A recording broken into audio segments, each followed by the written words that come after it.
La puissance et l'œuvre du Saint-Esprit dans les Actes des Apôtres.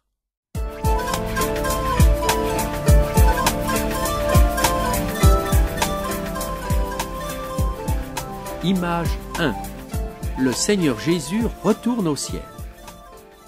Marc, l'auteur de l'Évangile, parle de tout ce que Jésus fait, enseigne, et de tout ce que les hommes font au Fils de Dieu en le rejetant et en le clouant sur la croix. Marc a aussi écrit les Actes des Apôtres. Là, il parle de Jésus qui est monté au ciel, d'où il a envoyé le Saint-Esprit qui travaille maintenant en son nom dans les cœurs de ceux qui suivent Jésus, le Fils de Dieu. Après sa mort sur la croix, Jésus est ressuscité le 3e jour et est apparu durant 40 jours à ses disciples, appelés aussi apôtres, et à beaucoup d'autres croyants.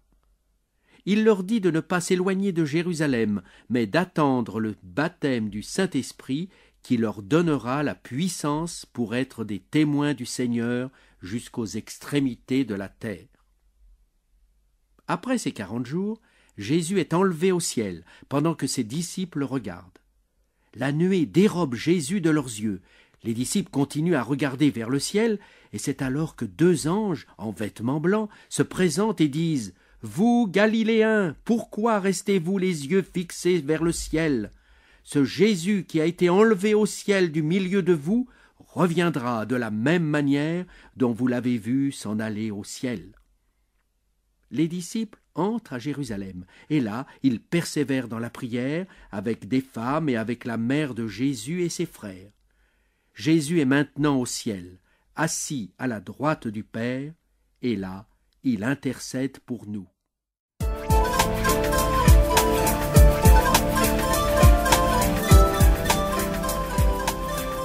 Image 2. La venue du Saint-Esprit. Après les 40 jours dont Jésus a parlé, tous les amis de Jésus sont ensemble dans un même lieu. On appelle ce jour le jour de la Pentecôte. Tout à coup, il vient du ciel un bruit, comme celui d'un vent violent qui remplit toute la maison où ils sont assis. Des langues semblables à des flammes de feu qui se séparent leur apparaissent et se posent sur chacun d'eux. Ils sont tous remplis du Saint-Esprit et commencent à parler en d'autres langues, selon ce que l'Esprit leur donne d'exprimer. Il y a, à Jérusalem, des Juifs pieux venus de toutes les nations. Ils entendent le bruit et accourent, et ils les entendent parler leur propre langue. Ils sont étonnés en entendant la langue des Parthes, des Mèdes, des Élamites, et de beaucoup d'autres tribus, et d'entendre parler des merveilles de Dieu. Ils sont hors d'eux-mêmes, perplexes, et se disent les uns aux autres « Que veut dire cela ?»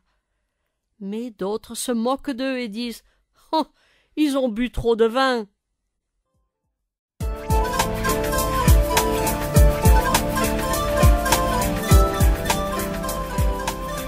Image 3.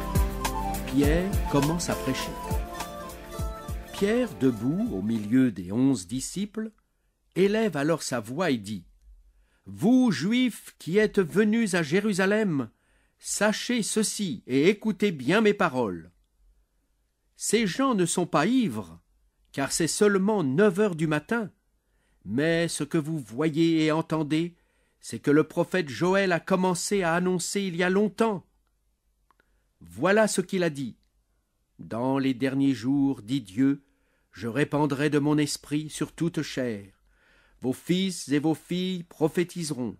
Vos jeunes gens auront des visions et vos vieillards auront des songes. Oui, sur mes serviteurs et mes servantes, je répandrai le Saint-Esprit ces jours-là. Quiconque invoquera le nom du Seigneur Jésus sera sauvé. Israélites, écoutez ces paroles. Jésus de Nazareth, homme approuvé par Dieu devant vous par des miracles, des signes et des prodiges, a été livré selon le plan de Dieu, et c'est vous qui l'avez fait mourir, en le clouant à la croix par la main des païens. Dieu l'a ressuscité d'entre les morts, car la mort ne pouvait pas le retenir, et la parole de Dieu l'avait déjà annoncé. Ce Jésus, Dieu l'a ressuscité, nous en sommes tous témoins. Il a été élevé à la droite de Dieu, il a reçu du Père le Saint-Esprit promis, et il nous l'a envoyé, comme vous le voyez. Sachez avec certitude que Dieu a fait Seigneur et Christ ce Jésus que vous avez crucifié. Ceux qui l'écoutaient avaient le cœur vivement touché, et ils dirent « Que devons-nous faire ?» Pierre leur dit « Repentez-vous, et que chacun de vous soit baptisé au nom de Jésus-Christ pour le pardon de vos péchés. » Pierre les exhortait encore avec beaucoup d'autres paroles en disant « Sauvez-vous de cette génération perverse !» Il y eut une foule d'environ 3000 personnes qui crurent et furent baptisées.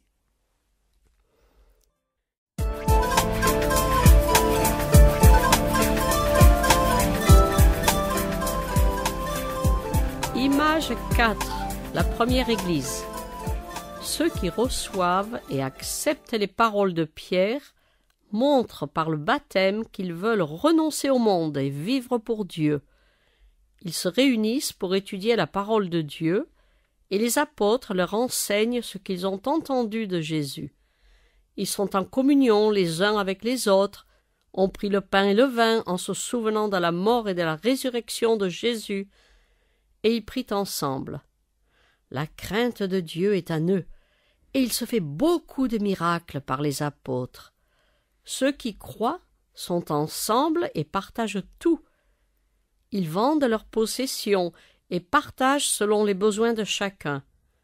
Ils sont tous les jours au temple, servent Dieu et l'adorent avec simplicité de cœur. Ils trouvent aussi la faveur de tout le peuple et tous les jours, le Seigneur ajoute à l'Église de nouvelles personnes qui sont sauvées. La vraie Église de Jésus-Christ, ce n'est pas un beau bâtiment ou une cathédrale, mais ce sont ceux qui croient au Seigneur Jésus, qui confessent et abandonnent le péché et qui obéissent à Dieu en servant aussi les pauvres.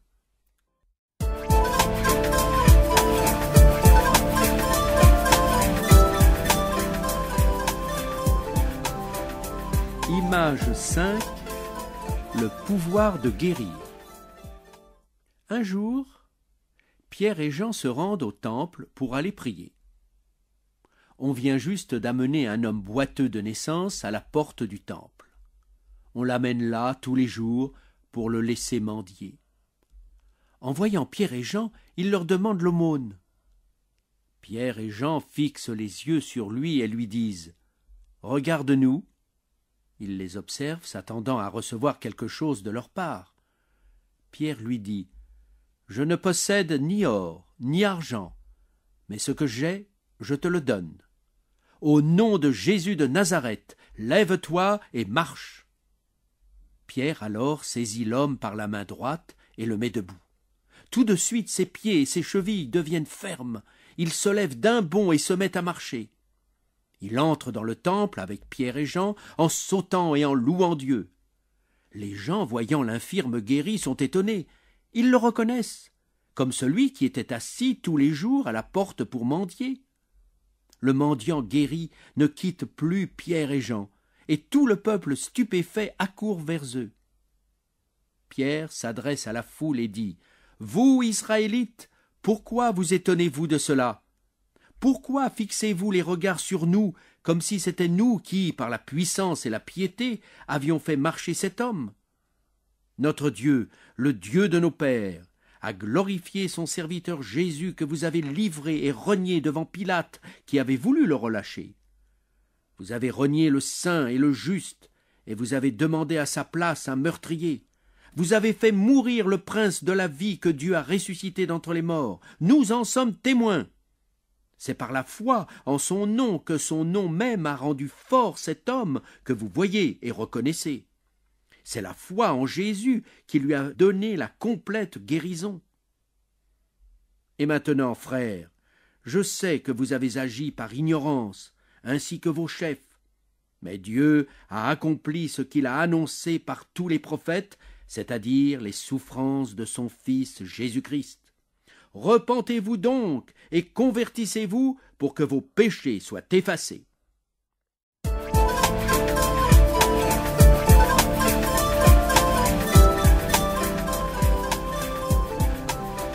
Image 6. Ananias et Saphira. Nous avons vu que ceux qui croient en Jésus vendent leurs possessions et habitent ensemble dans la communion fraternelle. Un homme vend son champ et il en apporte l'argent qu'il dépose aux pieds des disciples. Un autre homme, appelé Ananias, et sa femme Saphira veulent faire la même chose. Mais avant d'apporter l'argent, ils décident d'en garder une partie et de faire semblant de donner tout le prix de la vente. Ananias apporte l'argent aux apôtres, mais Pierre, par l'Esprit de Dieu, sait qu'Ananias ment et il lui dit « Ananias, pourquoi Satan a-t-il rempli ton cœur au point de mentir à l'Esprit Saint et de retenir une partie du prix de ton champ? Lorsque tu possédais ton champ, n'était-il pas à toi? Et quand tu l'as vendu, le prix n'était-il pas à ta disposition? Comment as-tu mis en ton cœur une telle action? Ce n'est pas à des hommes que tu as menti, mais à Dieu. » Quand Ananias entend ces paroles, il tombe par terre mort. Tout le monde est saisi d'une grande crainte. Des jeunes gens emportent Ananias pour l'enterrer. Environ 3 heures plus tard, Saphira, sa femme, arrive. Elle ne sait pas ce qui est arrivé à son mari. Pierre lui dit « Dis-moi, est-ce à tel prix que vous avez vendu le champ ?» Elle répond « Oui, oui, c'est à ce prix-là. » Alors Pierre lui dit « Comment vous êtes-vous accordés pour tenter l'Esprit du Seigneur? Voici, ceux qui ont enseveli ton mari sont à la porte, ils t'emporteront. » Aussitôt, Saphira tombe morte aux pieds de Pierre. En rentrant, les jeunes gens la trouvent morte. Ils l'enterrent auprès de son mari. Une grande crainte saisit toute l'Église et ceux qui apprennent ces choses. Ne vous laissez pas tenter par l'orgueil. Réfléchissez au fait qu'on peut tromper les hommes, mais pas Dieu. Et vous, les femmes qui écoutez, ne soyez pas d'accord avec votre mari s'il veut faire quelque chose de mal. Même vis-à-vis du gouvernement, la Bible nous dit « Il faut obéir à Dieu plutôt qu'aux hommes. » Dieu amènera tous nos actes en jugement.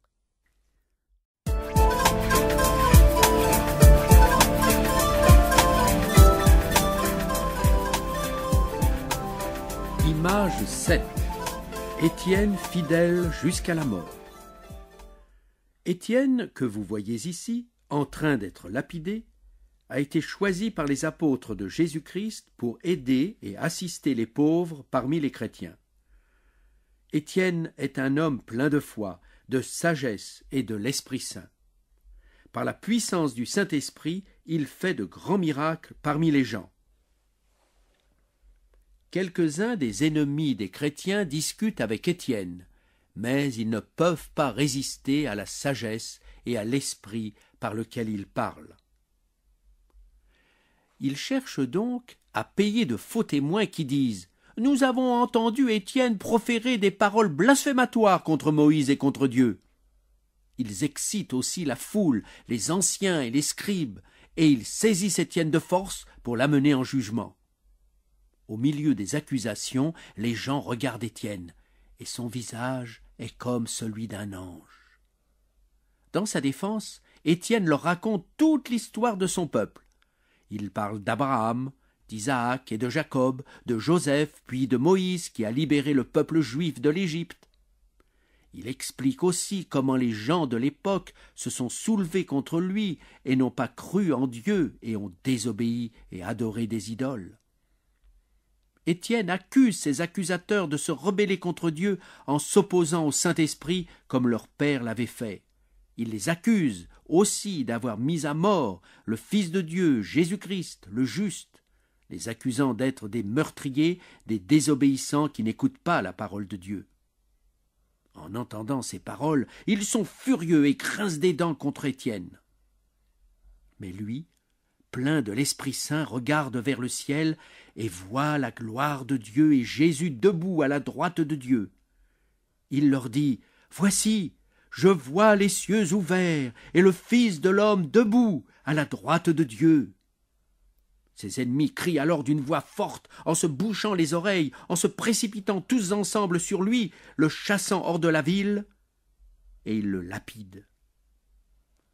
En mourant, Étienne prie, disant : « Seigneur Jésus, reçois mon esprit. » Il se met à genoux et dit : « Seigneur, ne les charge pas de ce péché. » Après cela, il s'endort. Si aujourd'hui nous témoignons de notre Seigneur Jésus, nous pouvons subir le même rejet qu'Étienne.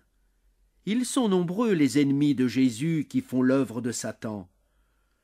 À travers le monde, des milliers de chrétiens sont mis à mort à cause de leur témoignage. Mais la Bible nous encourage.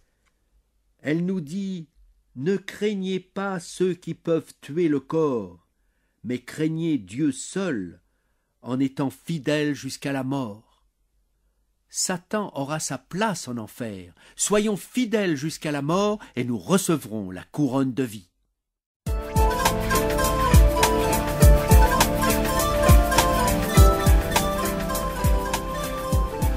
Image 8. L'eunuque éthiopien. Après la mort d'Étienne, les ennemis de Jésus commencent à persécuter l'Église à Jérusalem et tous, excepté les apôtres, doivent fuir de la ville. Saul, un pharisien, qui plus tard se convertit et devient l'apôtre Paul, a aussi approuvé le meurtre d'Étienne. Saul ravage l'Église, il pénètre dans les maisons des chrétiens et fait jeter hommes et femmes en prison. Ceux que la persécution avait dispersés vont de lieu en lieu en annonçant partout la bonne nouvelle de Jésus. Philippe, un des diacres, descend dans une ville des Samaritains pour y prêcher Christ. Les foules s'attachent à ce que dit Philippe quand ils voient les miracles qu'il fait. En effet, beaucoup sont libérés de leurs démons et beaucoup de paralytiques et de boiteux sont guéris. Un magicien du nom de Simon, qui est très célèbre et considéré comme la puissance d'un dieu, a de nombreux adeptes comme disciples. Mais ces gens croient en Jésus et se font baptiser. Même Simon le magicien croit et se fait baptiser. Il ne quitte plus Philippe et voit avec étonnement les signes et les miracles qui se font. Les apôtres Pierre et Jean viennent en Samarie et prient pour les croyants, pour qu'ils reçoivent le Saint-Esprit. Ils leur imposent les mains et ils reçoivent le Saint-Esprit. Sur le chemin de retour à Jérusalem, ils évangélisent plusieurs villages des Samaritains. Un jour, un ange du Seigneur dit à Philippe : « Va sur le chemin désertique entre Jérusalem et Gaza. » Il obéit, et là, il rencontre un Éthiopien, haut fonctionnaire de la reine, surintendant de ses trésors. Il vient à Jérusalem pour adorer, et il est sur son chemin de retour. Il est assis dans son char et lit le prophète Ésaïe. L'Esprit de Dieu dit à Philippe : « Avance et rejoins ce char. » Philippe accourt et entend l'Éthiopien qui lit dans Ésaïe : « Il a été amené comme une brebis à l'abattoir et comme un agneau muet devant celui qui le tond. Il n'a pas ouvert la bouche. » Philippe dit à l'Éthiopien : « Comprends-tu ce que tu lis ?» Il répond : « Comment le puis-je sans que personne ne me guide ?» Il invite Philippe à monter et à s'asseoir avec lui. L'Éthiopien demande à Philippe : « Dis-moi, de qui le prophète dit-il cela ? De lui-même ou de quelqu'un d'autre ?» Alors Philippe, en commençant par ce texte, lui annonce la bonne nouvelle de Jésus. En continuant leur route, ils arrivent à un point d'eau. L'eunuque lui dit : « Voici de l'eau, qu'est-ce qui m'empêche d'être baptisé ?» Philippe lui dit « Si tu crois de tout ton cœur, cela est possible. » L'eunuque répond « Je crois que Jésus-Christ est le Fils de Dieu. » Il ordonne d'arrêter le char, et les deux descendent dans l'eau, et Philippe le baptise. Alors, Philippe est enlevé par l'Esprit de Dieu, et l'Éthiopien ne le voit plus. Mais il poursuit la route tout joyeux. Philippe va à Azote, et il évangélise toutes les villes jusqu'à son arrivée à Césarée.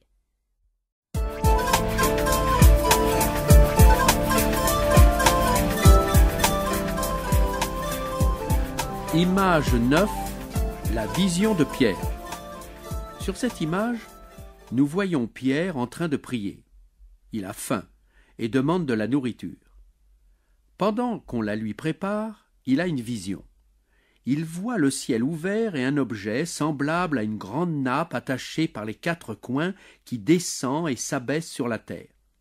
Dans la nappe se trouvent tous les animaux de la terre et les oiseaux du ciel. Certains de ces animaux sont considérés comme impurs par les Juifs et donc ils ne peuvent pas en manger. Une voix dit à Pierre « Lève-toi, Pierre, tue et mange. » Pierre répond « Non, Seigneur, car je n'ai jamais rien mangé de souillé ni d'impur. » Une deuxième fois, la voix se fait entendre à Pierre « Ce que Dieu a déclaré pur, ne le regarde pas comme souillé. » Cela arrive jusqu'à 3 fois, et aussitôt après, l'objet est enlevé au ciel. Tandis que Pierre est perplexe sur le sens de la vision, voici que 3 hommes, envoyés par Corneille, un officier romain, arrivent. L'Esprit de Dieu dit à Pierre « Voici 3 hommes qui te cherchent. Pars avec eux, sans hésiter, car c'est moi qui les ai envoyés. » Pierre les fait entrer et les loge, et le lendemain, il part avec eux, accompagné de quelques frères.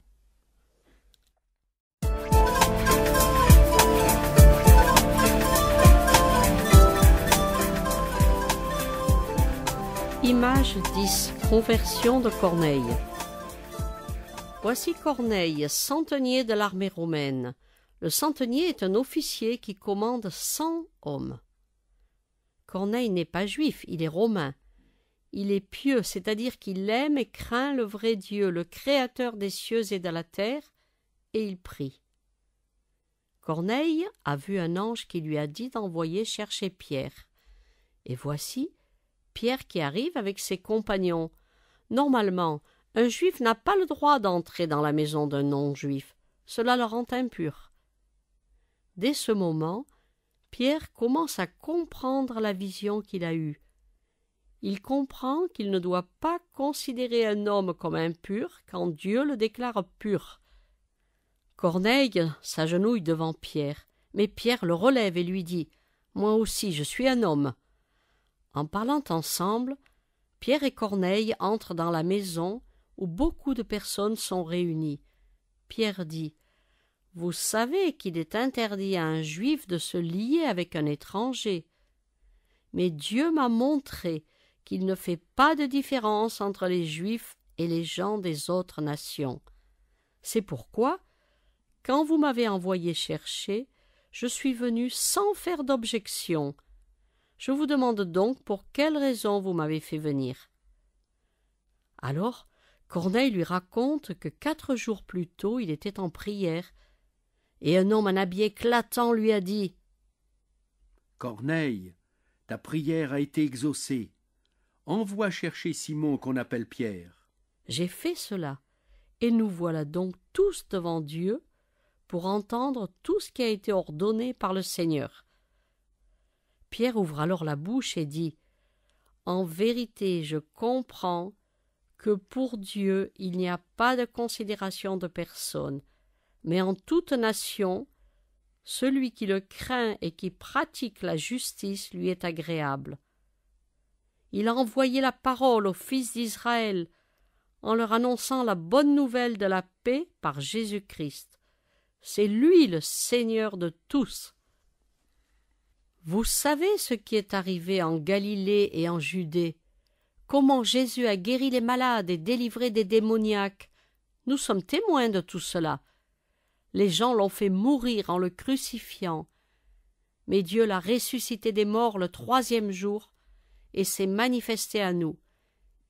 Il nous a commandé de prêcher au peuple et d'attester qu'il a été lui-même désigné par Dieu comme juge des vivants et des morts. Tous les prophètes témoignent de lui que quiconque croit en lui reçoit par son nom le pardon des péchés. À ce moment-là, le Saint-Esprit tombe sur tous ceux qui écoutent la parole. Les Juifs venus avec Pierre sont étonnés que les païens aient aussi reçu l'Esprit. Pierre reprend. Peut-on refuser l'eau du baptême à ceux qui ont reçu le Saint-Esprit? Il ordonne donc de les baptiser au nom de Jésus-Christ. Puis il lui demande de rester quelques jours avec eux.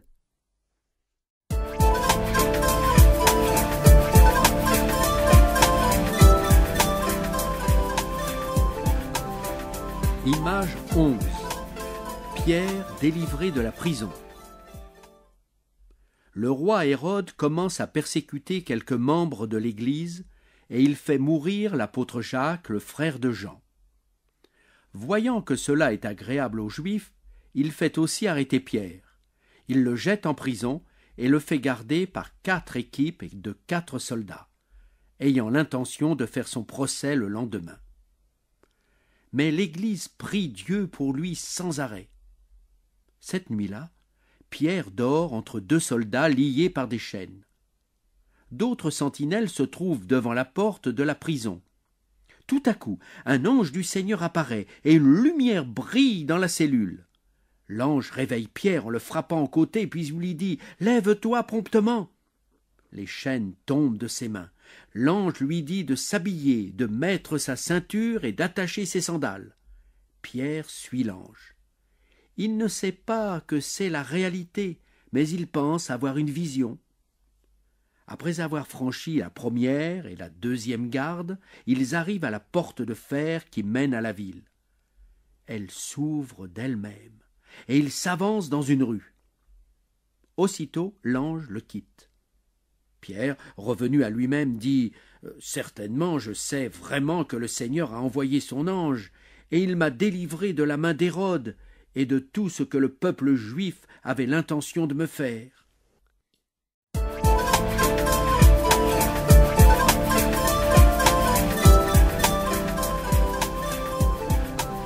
Image 12. La puissance de la prière. En sortant de la prison, Pierre réfléchit et il se rend à la maison de Marie, la mère de Jean, où des gens se sont réunis et prient. Pierre frappe à la porte d'entrée. Une servante du nom de Rhode s'approche pour écouter. Elle reconnaît la voix de Pierre et dans sa joie elle court annoncer aux autres que Pierre est là. Ils lui disent « Tu es folle !» Mais elle affirme qu'il en est ainsi. Ils disent « C'est son ange !» Mais Pierre continue à frapper. Finalement, les gens ouvrent et s'étonnent de voir Pierre devant eux. De la main, il leur fait signe de se taire et il leur raconte comment le Seigneur l'a fait sortir de la prison. Il leur dit d'informer Jacques et les frères. Puis il sort et il s'en va dans un autre lieu. Le lendemain matin, l'agitation est grande parmi les soldats. Où est Pierre? Hérode le fait chercher et ne le trouve pas. Il fait tuer les soldats. Puis, Hérode descend dans la ville de Césarée, fait un discours revêtu des habits royaux. Pour le flatter, le peuple crie après son discours « Voix d'un Dieu et non d'un homme !» À l'instant, un ange du Seigneur le frappe parce qu'il ne donne pas gloire à Dieu. Et rongé par les vers, il expire. Cependant, la parole du Seigneur se répand et progresse. Dieu nous dit de toujours prier et de lui faire connaître nos requêtes. Mais dans nos prières, nous devrions toujours aussi ajouter « si cela est ta volonté ». Dieu a délivré des serviteurs miraculeusement, comme Daniel de la fosse aux lions, et ses 3 amis de la fournaise ardente, et comme Pierre dans la prison. Mais d'autres ont subi la persécution, la prison, des tortures, et ils sont morts de la main de leurs ennemis. Dieu peut aussi punir très subitement des malfaiteurs comme Hérode. Mais d'autres malfaiteurs seront jugés seulement au dernier jugement, devant le trône de Dieu. La délivrance et le jugement appartiennent à Dieu. Il ne fait jamais de faute. Confions-nous en lui et soyons prêts à rester fidèles jusqu'à la mort.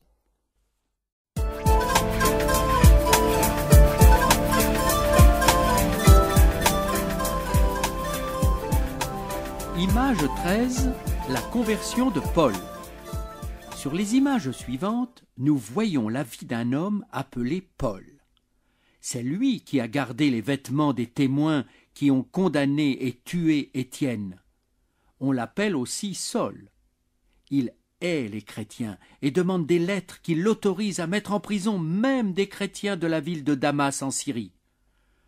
Alors qu'il est en chemin, il voit une lumière venant du ciel et qui brille très fort autour de lui. Il tombe par terre et on entend une voix qui lui dit « Saul, Saul, pourquoi me persécutes-tu » Saul répond « Qui es-tu, Seigneur » Et le Seigneur lui dit « Moi, je suis Jésus que tu persécutes. Il te serait dur de tenir contre tes adversaires. » Tout tremblant et stupéfait, il dit « Seigneur, que veux-tu que je fasse » Le Seigneur lui dit « Lève-toi, entre dans la ville, et on te dira ce que tu dois faire. » Les hommes qui sont en chemin avec Saul entendent la voix, mais ils ne voient personne. Saul se relève de terre, et malgré ses yeux ouverts, il ne voit plus rien. On le prend donc par la main pour le conduire à Damas. Saul reste 3 jours sans voir. Il ne mange pas et ne boit pas non plus. Dans la ville de Damas, il y a un disciple du nom d'Ananias. Le Seigneur lui dit dans une vision, « Ananias, lève-toi, va dans la rue appelée la droite, et cherche dans la maison de Judas un nommé Saul de Tarse, car il prie, et il a vu un homme du nom d'Ananias qui entrait et lui imposait les mains afin qu'il recouvre la vue. » Ananias répond, « Seigneur, j'ai entendu dire par beaucoup combien de mal cet homme a fait à tes saints dans Jérusalem, et il a ici le pouvoir de lier tous ceux qui invoquent ton nom. » Mais le Seigneur lui dit, « Va, car cet homme est pour moi un instrument de choix, afin de porter mon nom devant les nations et les rois et devant les fils d'Israël, et je lui montrerai combien il faudra qu'il souffre pour mon nom. »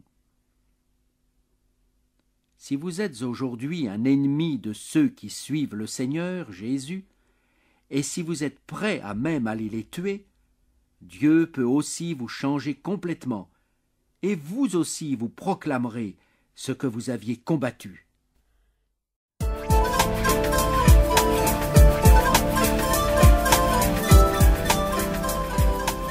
Image 14. La conversion de Saul. Ananias obéit à Dieu, et quand il arrive dans la maison où Paul loge, il lui impose les mains et lui dit « Saul, mon frère, le Seigneur Jésus qui t'est apparu sur le chemin m'a envoyé pour que tu recouvres la vue et que tu sois rempli de l'Esprit Saint. » Au même instant, il tombe de ses yeux comme des écailles, et il recouvre la vue. Il se lève, il est baptisé, et après avoir pris de la nourriture, il retrouve des forces. Il reste quelques jours avec les chrétiens qui sont à Damas. Aussitôt, Paul se met à prêcher Jésus dans les synagogues en disant qu'il est le Fils de Dieu. Tous ceux qui l'entendent sont dans l'étonnement et disent « N'est-ce pas celui qui persécutait à Jérusalem ceux qui invoquent le nom de Jésus ? Et n'est-il pas venu ici pour les amener à Jérusalem pour être jugé ?» Mais Paul se fortifie intérieurement de plus en plus, et confond les Juifs qui habitent à Damas en démontrant que Jésus est le Christ. Après un certain temps, les Juifs se concertent pour faire mourir Paul. Ils surveillent même les portes de la ville jour et nuit. Le complot est connu de Paul, et de nuit, les disciples le prennent et le descendent le long de la muraille dans une corbeille. Paul va à Jérusalem et veut se joindre aux disciples, mais tous le craignent, ne croyant pas qu'il est un des leurs. Barnabas l'amène alors chez les apôtres, en leur racontant tout ce qui est arrivé à Paul et comment il témoigne de Jésus. Il va et vient donc avec les chrétiens et parle ouvertement à tous.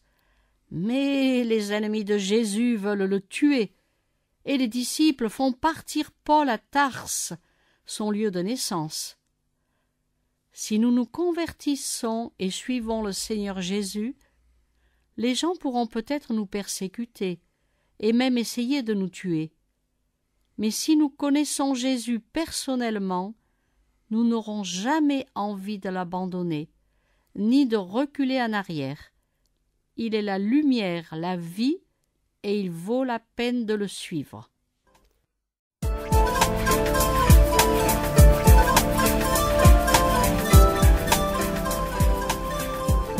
Image 15, Paul et Barnabas envoyés en mission. Dans une autre ville, à Antioche, les croyants commencent une nouvelle église. Paul, avec beaucoup d'autres, enseigne les croyants. Un jour, pendant que les croyants célèbrent le culte du Seigneur et qu'ils jeûnent, le Saint-Esprit leur dit « Mettez-moi à part Barnabas et Saul pour l'œuvre à laquelle je les ai appelés. » Alors, après avoir jeûné et prié, les responsables imposent les mains à ces deux hommes et les laissent partir. Tous ceux qui apportent la bonne nouvelle de Jésus-Christ sont appelés missionnaires. Si nous croyons au Seigneur Jésus et que nous expliquons aux autres comment ils peuvent être sauvés, nous sommes aussi des missionnaires. Aujourd'hui, Dieu appelle encore des gens dans nos églises pour être des missionnaires, des porteurs de la bonne nouvelle. Souvent, les missionnaires vont loin de chez eux et leur église doit s'engager à prier pour eux. L'Église qui les envoie doit donner ce qui est nécessaire pour leurs besoins. En imposant les mains aux missionnaires, on montre qu'on est responsable avec eux et qu'on est à leur côté par la prière et le soutien nécessaire.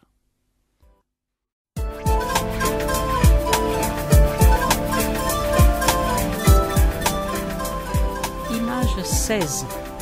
Le message missionnaire. Paul et Barnabas partent et vont visiter de nombreuses villes. Ils se rendent dans les lieux de culte des Juifs, la synagogue. Là, ils rencontrent beaucoup de gens craignant Dieu. Paul les enseigne en leur disant « Le Dieu de ce peuple d'Israël a choisi nos pères et les a fait se multiplier en Égypte. Puis, il les en a fait sortir par son bras puissant. Il les a supportés durant 40 ans au désert. Et ensuite, il les a aidés à exterminer les nations païennes en Canaan et leur a donné leur pays comme possession. Après cela, Dieu leur a donné des juges jusqu'au prophète Samuel. Puis ils ont demandé un roi, et Dieu leur donna Saül durant 40 ans. Mais ensuite, il l'écarta et mit à sa place David, un homme selon le cœur de Dieu. C'est de sa descendance que Dieu, selon sa promesse, a fait naître Jésus comme sauveur pour Israël. Avant sa venue, Jean avait prêché le baptême de repentance et avait témoigné que le Messie, Jésus, viendrait après lui. Paul insiste sur le fait que cette parole du salut a été envoyée à ceux qui étaient présents.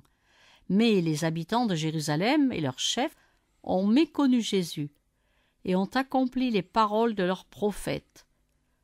Sans trouver aucune faute en lui, ils ont demandé à Pilate de le faire mourir. Ils ont accompli tout ce que Dieu avait dit, mais Dieu a ressuscité Jésus d'entre les morts. Paul leur dit alors Vous donc, frères, sachez-le bien. Par Jésus, le pardon des péchés vous est annoncé, et en lui quiconque croit est justifié de tout ce dont vous ne pourriez être justifié par la loi de Moïse. Beaucoup écoutent et acceptent cette parole. Mais par la suite, les Juifs sont remplis de jalousie et contredisent avec des blasphèmes ce que dit Paul. Paul et Barnabas leur disent ouvertement « C'est à vous d'abord que la parole de Dieu devait être annoncée. Mais puisque vous la repoussez et que vous ne vous jugez pas digne de la vie éternelle, nous nous tournons vers les païens. Les païens se réjouissent et glorifient le Seigneur. » Les Juifs soulèvent une persécution contre Paul et Barnabas et les chassent de leur territoire. Mais les disciples sont remplis de joie et de l'Esprit Saint.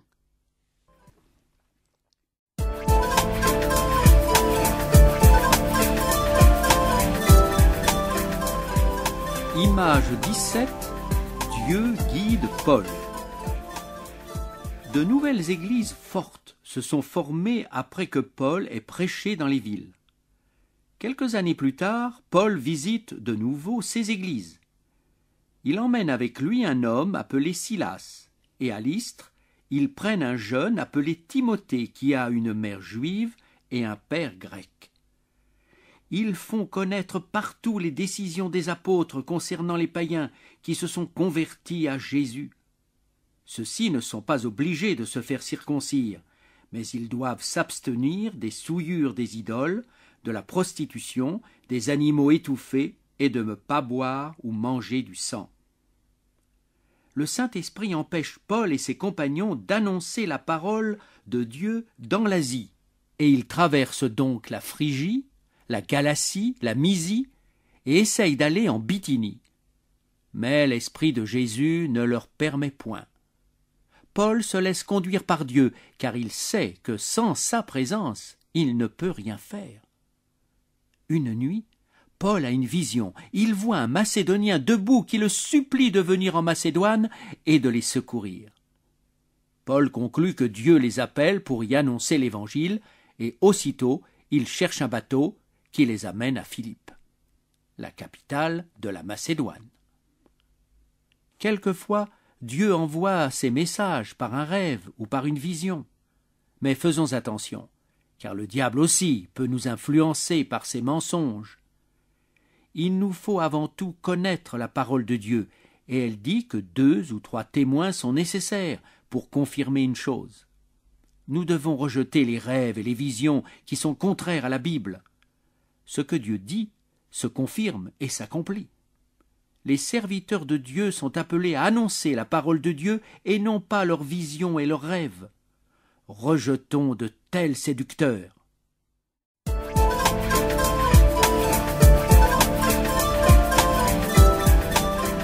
Image 18.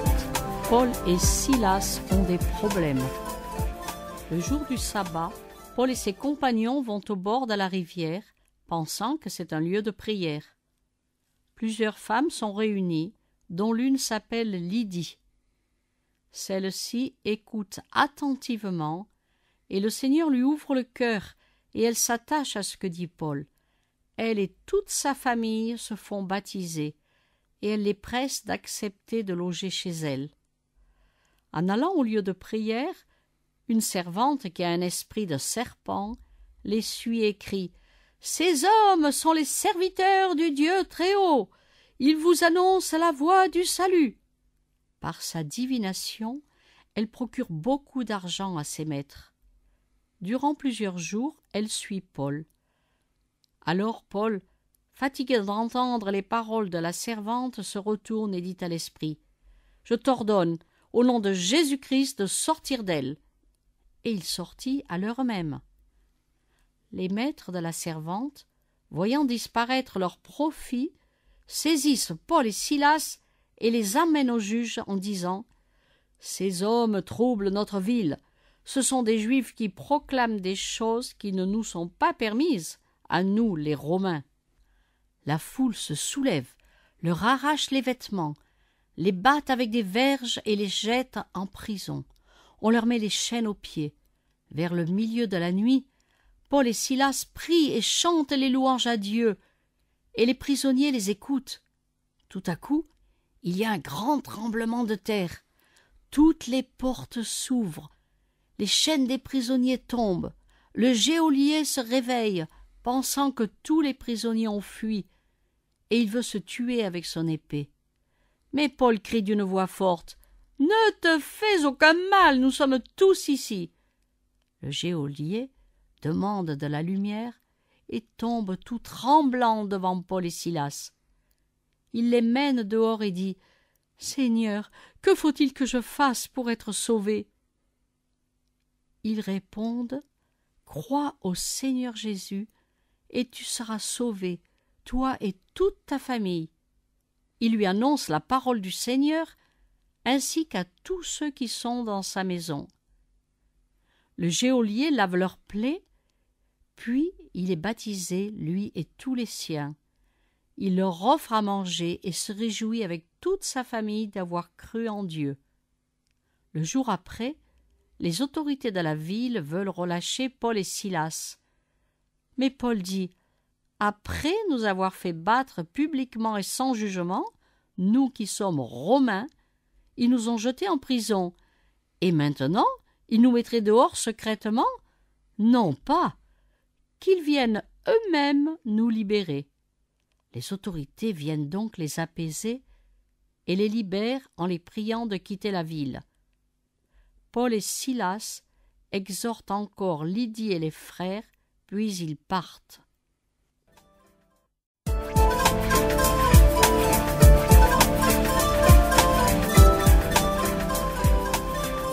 Image 19, l'apôtre Paul à Athènes. Paul et Silas traversent plusieurs villes et y prêchent que Jésus doit mourir et ressusciter d'entre les morts. À Thessalonique, quelques Juifs acceptent le message et une grande multitude de Grecs et plusieurs femmes parmi les plus nobles. Des Juifs jaloux prennent quelques vauriens et font un tumulte dans la ville. Ils ne trouvent pas Paul et Silas, mais traînent plusieurs chrétiens devant les juges en criant « Ceux-ci ont bouleversé le monde entier, ils sont aussi venus ici !»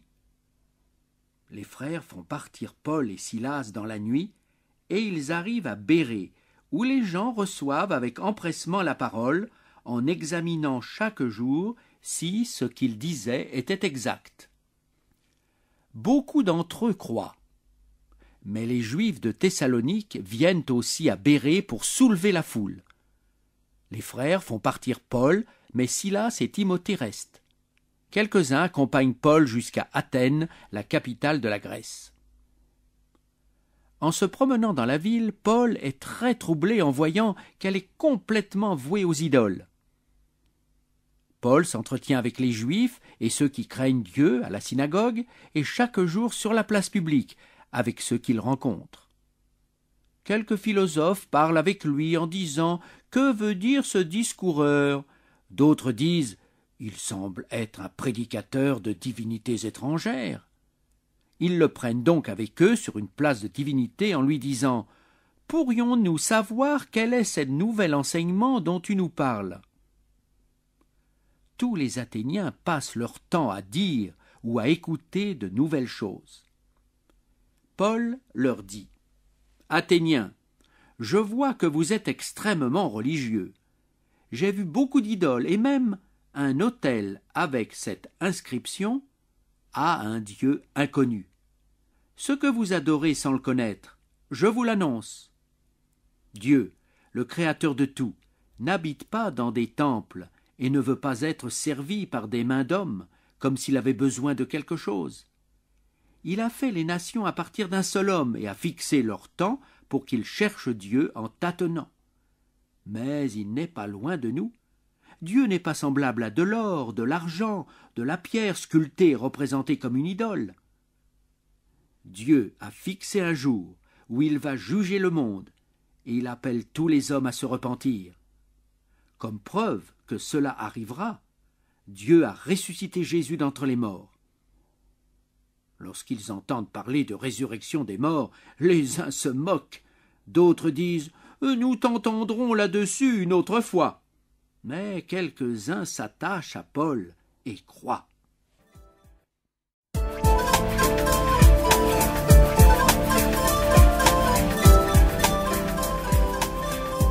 Image 20.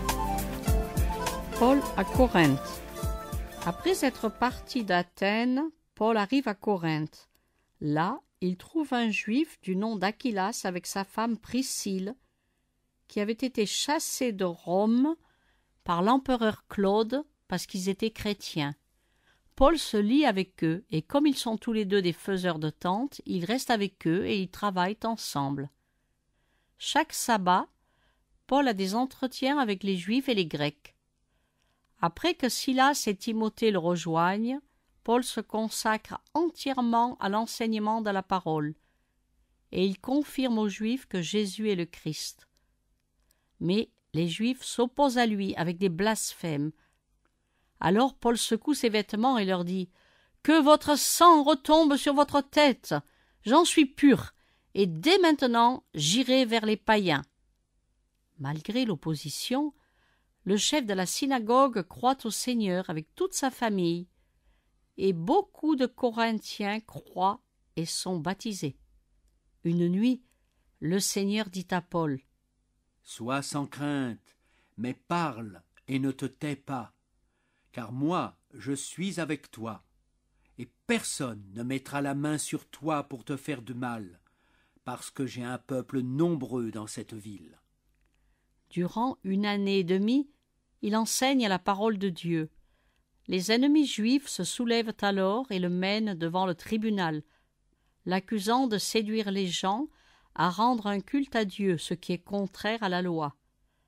Quand Paul veut ouvrir sa bouche, Gallion le juge dit aux Juifs « S'il s'agissait de quelque injustice ou d'un crime, je vous écouterais, vous, Juifs. Mais s'il s'agit de votre propre loi, je ne veux pas en être le juge. » Et il les renvoie du tribunal. Tous prennent alors Sosthène, le chef de la synagogue, et le frappent devant le tribunal. Dieu peut aussi utiliser des autorités païennes pour délivrer des chrétiens accusés.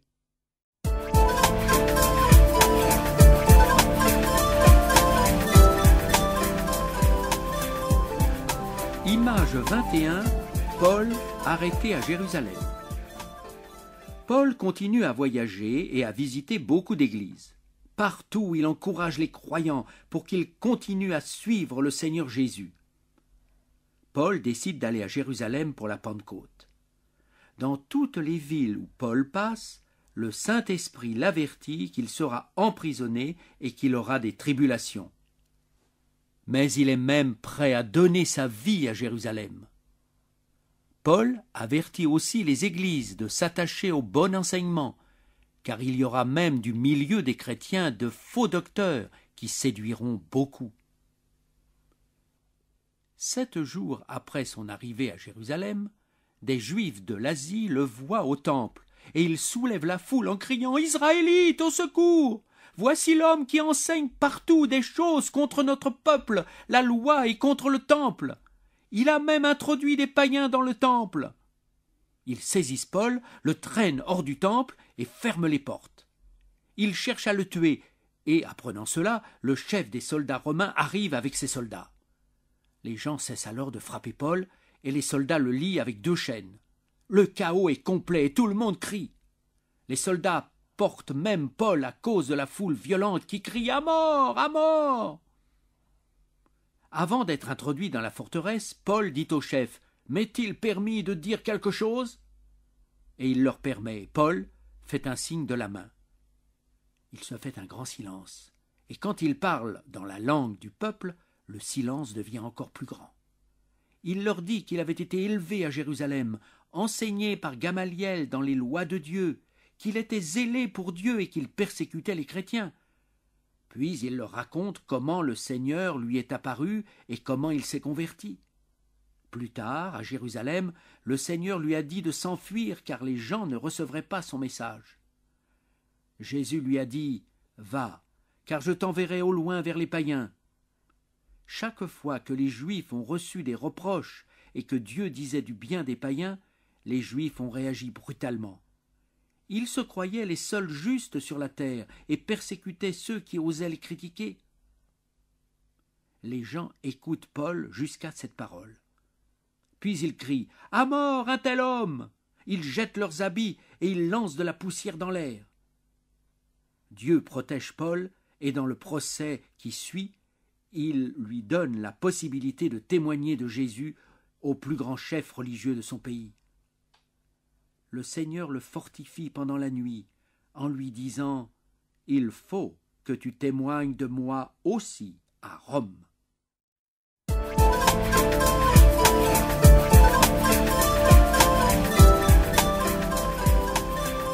Image 22. Paul devant les juges et devant le roi. Plus de 40 Juifs organisent un complot contre Paul et jurent de ne plus manger ni boire avant de l'avoir tué. Le fils de la sœur de Paul entend cela et va avertir Paul, et le jeune est conduit chez le juge qui l'écoute et lui recommande de ne rien dire à personne. Puis le juge appelle 2 chefs de soldats avec 200 soldats et 70 cavaliers, 200 lanciers, et leur commande de transporter en sécurité Paul à Césarée chez le gouverneur Félix. Puis les chefs religieux descendent chez Félix pour attaquer Paul. Celui-ci se défend et donne témoignage de sa foi en Jésus-Christ.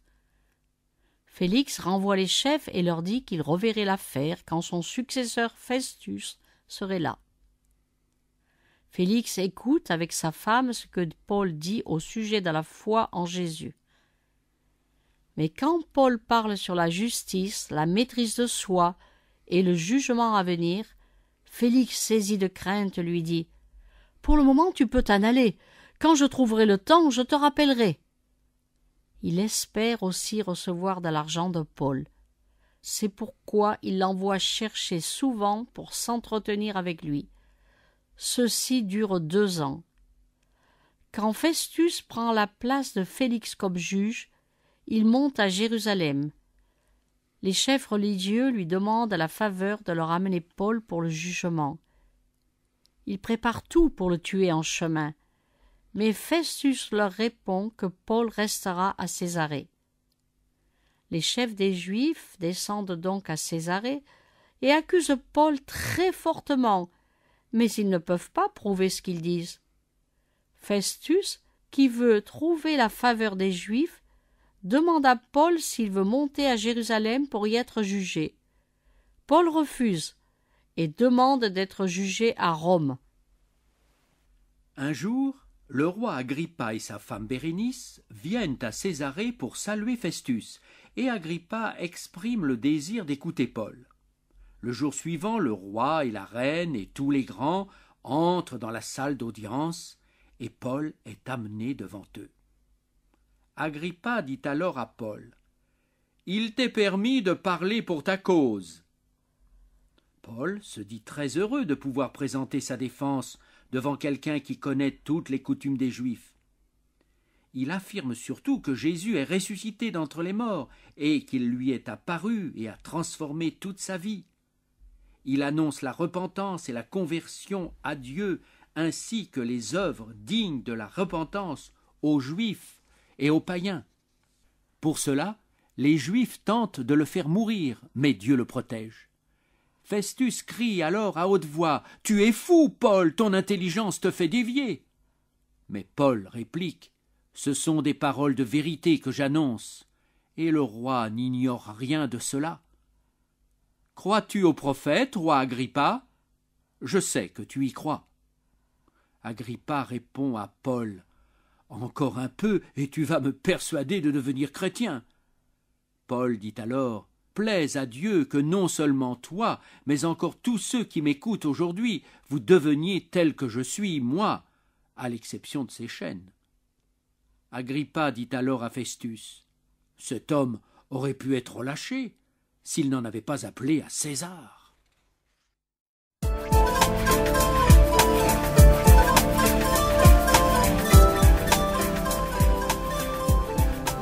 Dimanche 23, naufrage en route pour Rome. Quand il est décidé que Paul sera envoyé à Rome, on le remet avec d'autres prisonniers à un chef de l'armée du nom de Julius. Aristarque, un croyant de la Macédoine, accompagne Paul.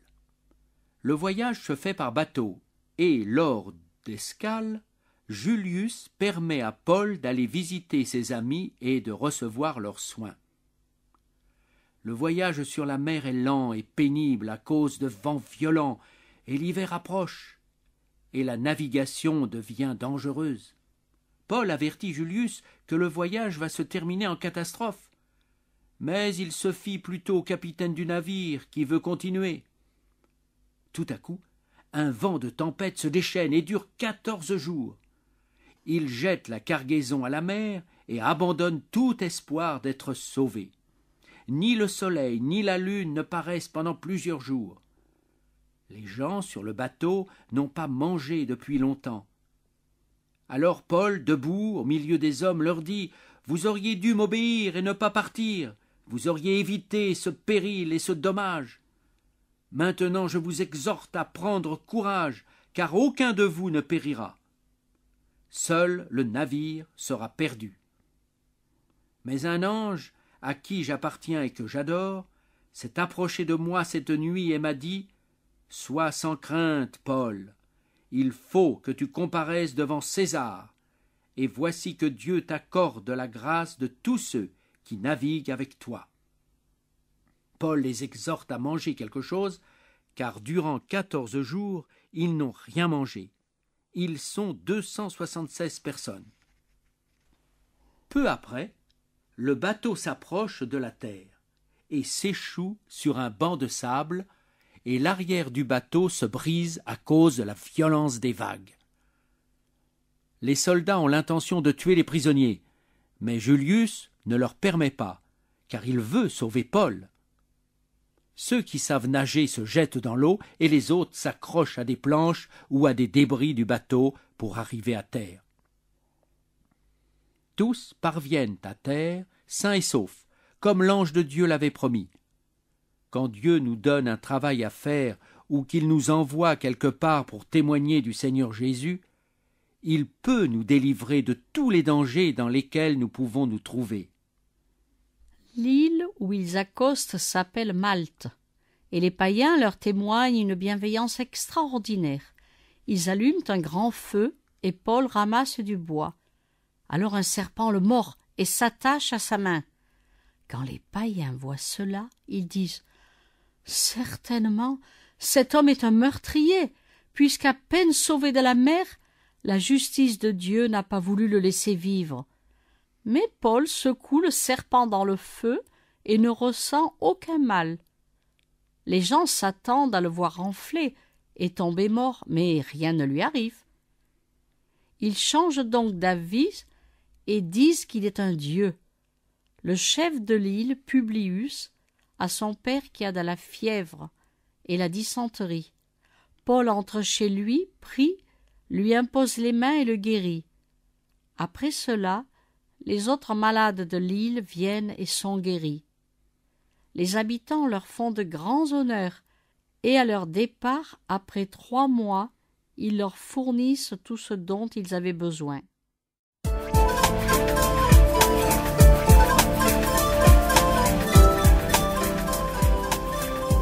Image 24. Paul prisonnier à Rome. En arrivant en Italie, Paul reçoit la permission d'aller saluer les frères chrétiens qui le prient de rester 7 jours avec eux. Puis, ils arrivent à Rome et les frères de cette ville vont à la rencontre de Paul. Quand ils les voient, Paul rend grâce à Dieu et reprend courage. À leur arrivée à Rome, les prisonniers sont livrés au commandant, mais on permet à Paul de rester à part avec un soldat qui le garde. Au bout de 3 jours, Paul convoque les notables des Juifs et leur adresse la parole. « Je suis ici prisonnier, car les Juifs ont voulu me tuer et j'ai été forcé d'en appeler à César. Mais je n'ai pas l'intention d'accuser ma nation. j'ai demandé à vous voir et vous parler, car c'est à cause de l'espérance d'Israël que je porte cette chaîne. » Paul leur rend témoignage du royaume de Dieu et cherche par la loi de Moïse et par les prophètes à les persuader en ce qui concerne Jésus, et cela depuis le matin jusqu'au soir. Les uns sont persuadés par ce qu'il dit, et les autres restent incrédules. Paul ajoute encore: « Le cœur de ce peuple est devenu insensible. Sachez donc que le salut de Dieu a été envoyé aux païens, eux ils l'écouteront. » Paul demeure 2 années entières au domicile qu'il a loué. Il reçoit tous ceux qui viennent le voir. Il prêche le royaume de Dieu et enseigne ce qui concerne le Seigneur Jésus-Christ en toute assurance et sans empêchement. Finalement, Paul est mis à mort à Rome. Mais de sa prison, il écrit des lettres aux églises qui existent déjà. Ces lettres, nous les avons dans la Bible. Vous qui écoutez, lisez les lettres de Paul et toute la Bible. Vous trouverez le chemin de la vie éternelle. À une église, Paul écrit « Car je suis persuadé que ni la mort, ni la vie, ni les anges, ni les dominations, ni le présent, ni l'avenir, ni les puissances, ni les êtres d'en haut, ni ceux d'en bas, ni aucune autre créature ne pourra nous séparer de l'amour de Dieu en Christ Jésus, notre Seigneur. Nous devons accepter le Seigneur Jésus comme Sauveur, l'aimer et le servir avec la puissance du Saint-Esprit qu'il nous donne lorsque nous lui ouvrons notre cœur et que nous croyons en lui. Alors, nous pouvons être certains que tout ce qui nous arrive est pour notre bien et nous serons toujours en communion avec Dieu pour l'éternité.